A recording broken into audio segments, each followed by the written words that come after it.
মায়েদের জন্যই থাক, মায়েদের জন্য মাইক্রোফোন, মায়েদের দিকে মাইক্রোফোন।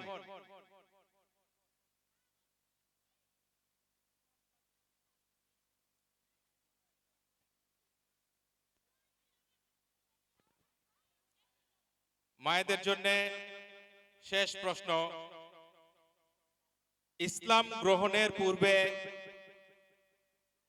আব্দুল কাবা কাকে বলা হতো? ইসলাম গ্রহণের পূর্বে আব্দুল কাবা কাকে বলা হতো? কোন হাত উঠেছে?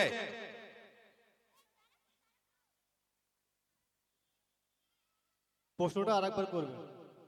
ইসলাম গ্রহণের পূর্বে আব্দুল কাবা কাকে বলা হতো? ওমর রাদিয়াল্লাহু তাআলা। ভুল উত্তর, ভুল উত্তর। আর কেউ চেষ্টা করবে?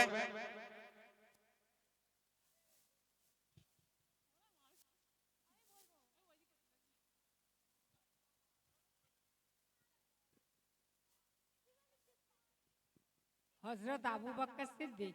সঠিক উত্তর, একদম সঠিক উত্তর। হযরত আবু বকর সিদ্দিক রাদিয়াল্লাহু আনহুকে ইসলাম গ্রহণের পূর্বে আব্দুল কাবা বলা হতো। মাশাআল্লাহ, মাশাআল্লাহ। এরপরের প্রোগ্রাম আমাদের বাচ্চাদের, তোমরা তৈরি থাকবে, কিছুক্ষণ পরেই তোমাদেরকে ডাকা হবে ইনশাআল্লাহ।